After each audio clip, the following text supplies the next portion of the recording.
Creative Audio Sound Blaster sound card. If you know, right? And it was the must-have part of almost every PC built, I think, in the 90s all the way up to the early 2000s. Now, the brand might have lost much of its popularity since then, but that hasn't stopped the Singaporean company from trying, such as in the consumer audio electronics segment. So recently, they sent me these new additions to its Super X5 family, the Creative Zen Hybrid headphone and the Zen Air earphones. Let's see if they're any good or not. The Creative Zen Hybrid Super X5 headphones retail for $100, whereas the Zen Air Super X5 retails for $80. And both come in two colorways. There's black and what you see right here called light gray. In the business end of things, there are 40mm drivers on the headphone and 10mm drivers in the earphones. Both run on Bluetooth 5.3 with AAC and SBC. There's no like aptX or LDAC, so if you're looking for those, you probably want to look somewhere else. Both of these have active noise cancellation as well as Super X5 tech on board. And for the earphones, that's the first for the company. In terms of IP rating, there's none of the headphone, but it's IPX5 for the earphones, which is pretty norm for this price. Battery life for these things, for the headphone I got around 34.6 hours with ANC on at 65% volume, and under the same conditions for the earphones 7.8 hours, which is pretty darn good as well. And this also offers Qi wireless charging. The weight for the earphones per bud is 5.7 grams. The headphone as a whole is 268 grams. There are 5 mics on board for the headphone that handle noise cancellation as well as phone calls. There's multi-point Bluetooth connection, low latency mode. There is no Google Fast Pair IP rating or any kind of wear detection, in case you're wondering. The Zen Air, on the other hand, has 3 mics per side and utilizes touch controls. It also has multi-point and low latency mode, but no Google Fast Pair or wear detection, just like the headphones. Even from about a foot away, both of these devices give the impression that they're made of like more expensive material, like this is like lambskin leather, or this is real aluminum, or that this is soft touch plastics. But all these are plastics, guys. They look like real metal, even though on the inside this is different. Like the joint right here is actual metal. A lot of headphones at this price are plastic, but at least there's that. But it looks really nice, don't it? So I'll give kudos to the designers for this, for both the earphones and the headphone. Now the padding is really soft on the headphone as well. It's a little bit of give in the stitching, but otherwise it's comfortable. And the ear pads, by the way, are replaceable. You can just pop them off like this really easily. And look how plush and soft the padding is as well. And this soft lining as well, really thick and generous too. Let's see if this is removable so we can have a peek at the driver. Come on, you can do it. There you go. Oh, it's stuck on there. So you can see a little bit of the driver setup right there. And again, you can pop it on and off, but I'm not going to do that right now. This thing will fold up compactly as well, so you can fold it up like a ball. And then it comes with a case too, so you can just pop it in there in your backpack or whatever, or just throw this naked wherever you want to go. Controls are via buttons. If you're looking for touch controls, of course you have to look somewhere else. And guess what? This also has 3.5. We'll talk about sound quality later on as well. So there's plus minus button, power button, as well as the noise cancellation. And right here we have the SXFI button. Over on this side we have USB-C charging as well as the companion LED light. This thing is also pretty quiet, considering I'm doing a really extreme test right here. There's a little bit of squeaking on the joint right there, but that's about it. So yeah, aesthetically this thing looks really fantastic, and one of my favorite angles is just to follow the headband from the wording to the logo and how it blends into the wishbone, and also the soft edges of the ear caps. Yeah, it just looks really nice. I feel like the plastics on the Zen Air, both for the case and the earbuds, are slightly higher quality than that on anything on the headphone. It just feels warmer here, a little softer to the touch, but the aesthetics are pretty much identical. They're pairing with really soft, gentle edges of the plastics with a convincing looking metal-like surfaces. And this kind of reminds me of the Orvana Ace 2 with its gold interior. And this is slightly like, I think, platinum or something, and it's quite convincing, really nice, easy to keep clean because of the matte surface and everything. Here at the front we have the pairing button, and then the 4 LED lights for battery status, USB-C charging, wireless charging cords at the back right there. The hinge is relatively solid in terms of its locking mechanism. The magnet is nice and strong. And I know that these things are not super strong when it comes to the shake test. Now you can see the cavity is nice and shallow, and that's to match with the short stem design for these earbuds. Come on, focus right there. It's really nice and unique. I feel like it's once they're in your ear, they hide themselves pretty darn well. You can see all the mic ports everywhere. These have oval ear tips, by the way, super easy to pop on and off. You just have to make sure you pull back the silicone, align the shape with the port itself, which is shielded, by the way, and there you go.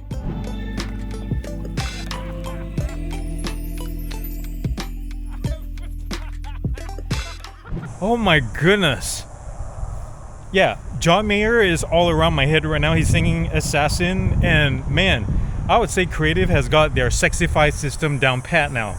It's, if you like surround, I'll talk more about this later on, but if you like surround, these are dope, guys. The earbuds and this, oh. But anyways, I have the hybrid SXFIs right now on, and we're gonna test the earbuds next. But we're here to do the Bluetooth range test. We're outdoors doing the direct line of sight test right now, 25 feet away from my OnePlus Open, playing the song, piping into this. Signal still going strong, and then we'll take it down my driveway here to see when we get signal fluctuations. I'll call it when, well, that was unusual. I just got a left-right fluctuation right there, just one single. Yeah, I'll call it actually. It's kind of weak sauce for a headphone, but it's still operating within the Bluetooth specs. It's around 38, 39 feet away from the phone. So it is what it is there. You can see the fit of this on my head, guys. Very nice and compact and very comfortable too. If you want to take this running, light enough. I don't hear any a bug just ran into my mouth. There's no ANC artifacts, audio artifacts when your feet pound on the ground. Sometimes vibration, like on planes or whatever, causes the ANC circuitry to go nuts. In this case, nothing at all, so that's good. So anyways, very secure when you take this, like on light runs, light walks, or anything like that. Perfectly fine. Now let's take this off and test the earbuds next. Well, I am standing 25 feet away from the phone, playing John Mayer, same song still, and it's still going around my head. These SXFIs are awesome. So the Zen Air kind of looks like an AirPods Pro, don't it? With the little short stem. Nothing wrong with that. So, wow, that's bad. It's just like totally went like this heavily distorted. But it broke down, or it's breaking down exactly where I thought it would be. Usually this window is when earbuds start giving up the ghost. These are super secure, guys. Once you nail down the fit of the ear tips, they stay rock solid in your ears, so perfectly fine for workouts. And I don't have any kind of pressure running with these at all, so that's great. Anyways, let's take both of these devices down to the road and get the mics tested. The way Creative does noise suppression during phone calls is a little bit different. I would say here comes a motorcycle. Testing, 1, 2, 3. It's not any better or worse than other brands I noticed. It's just different, and I thought it's interesting enough for me to talk about it. So when noise comes through and a noise suppression algorithm kicks in, it seems to merge, like it kills a little bit of my voice on different parts of the spectrum, so I sound a little bit like absorbed or muffled, muddy. And then when cars come through right now, you'll hear it that, you know, it sounds like rainfall or something. It kills the noise, but it sounds like rain in the background. I hope it shows up in the recording. Here comes a truck. I hope it comes this way. But that's how it sounds. Again, it's not any better or worse. I just tested the Edifier S5 a few minutes ago, and the way that some Chinese brands do it, and some even major brands do it, is the voice is really nice, but the background sounds that let it in, so it kind of, you know, your listeners will hear all of that. In this case, they just hear something different. The truck didn't come this way, but anyways, let's put on the Zen Airs and see how those differ from this, if any. Now, with the earbuds, they sound a little bit different in terms of how they process things. I'm not sure if you can pick it up, but it's a little bit weaker. I would say it doesn't hold up as well in terms of noise suppression. Like even if I'm walking over the gravel right now, it just like garbles everything up and digitizes things, and maybe cuts some things out. Here comes some traffic, and hopefully it will show up better for you in the sound samples. Testing, 1, 2, 3. Testing, 1, 2, 3. Feel free to go back a few and compare it with the headphones and see how these differ in terms of what the algorithm does. But anyways, that's that. Let's head back to the studio and talk more about these devices. I want to give props to the designers and I guess also the bean counters, because they make all the decisions at the end of the day, for making these look more convincingly more expensive than their mostly plastic build suggest.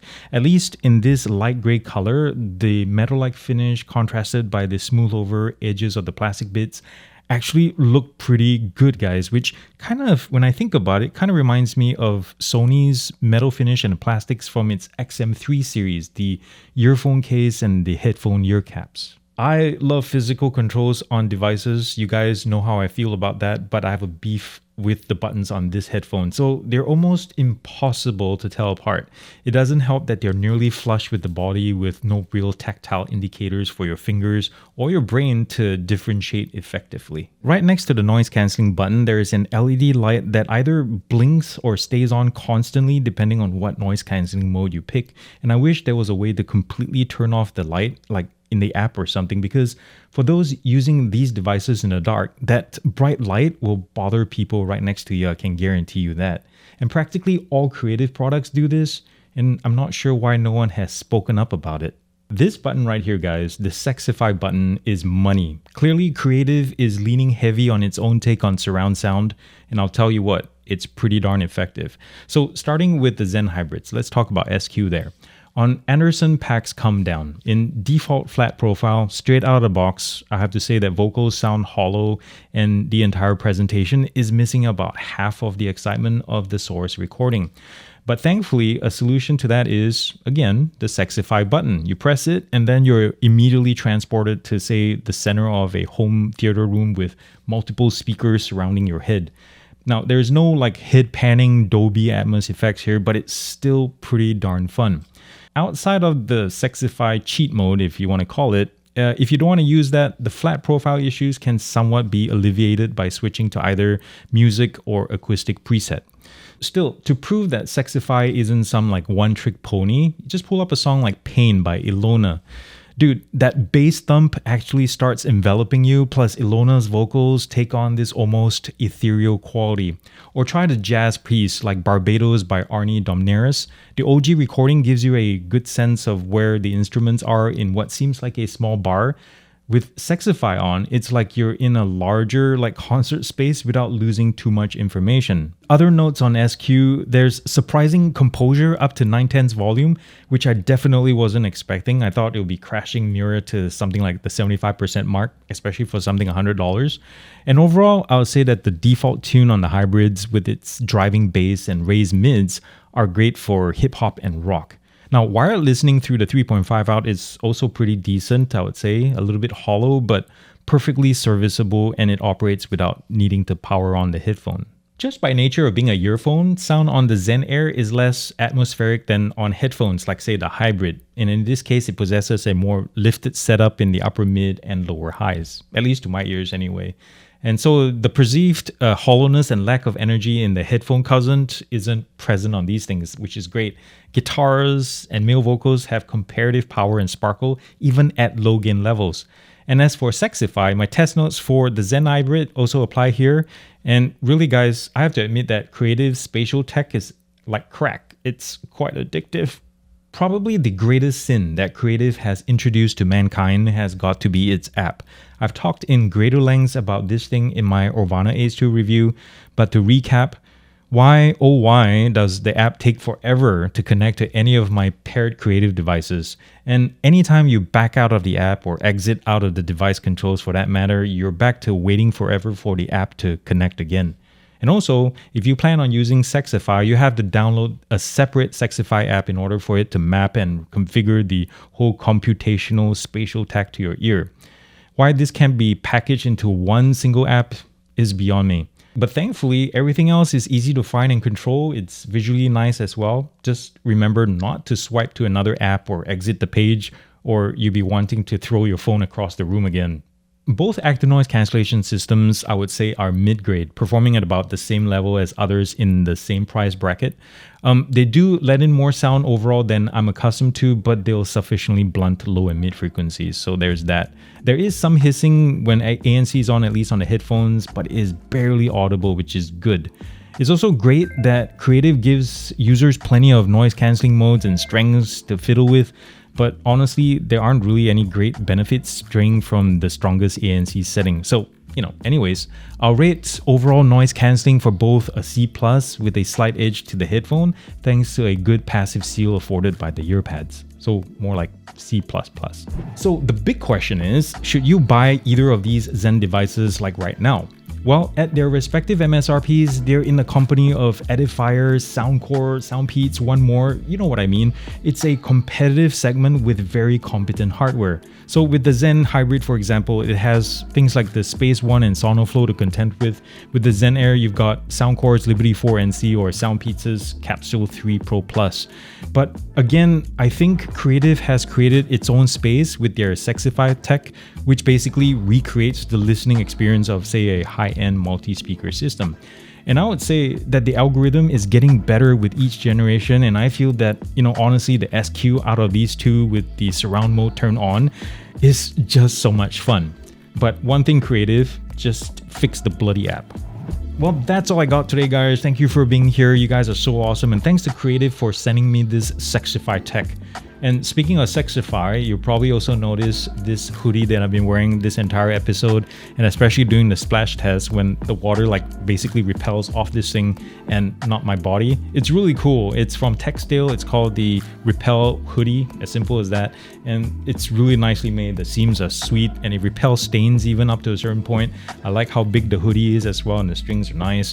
It has double pockets and all. You should check them out. I'll link them down below. They didn't pay me to say any of this. They just sent it to me and it's like, hey, just check it out, and if you like it, and I really do like it, I think I have a code for you guys too if you want to check it out. So anyways, the links are down below even for the headphones, and thank you for being here, and remember to do something loving and kind for somebody in this world, because guess what, the world needs it more than ever, and it starts with you. I love you all very much. Peace out and God bless.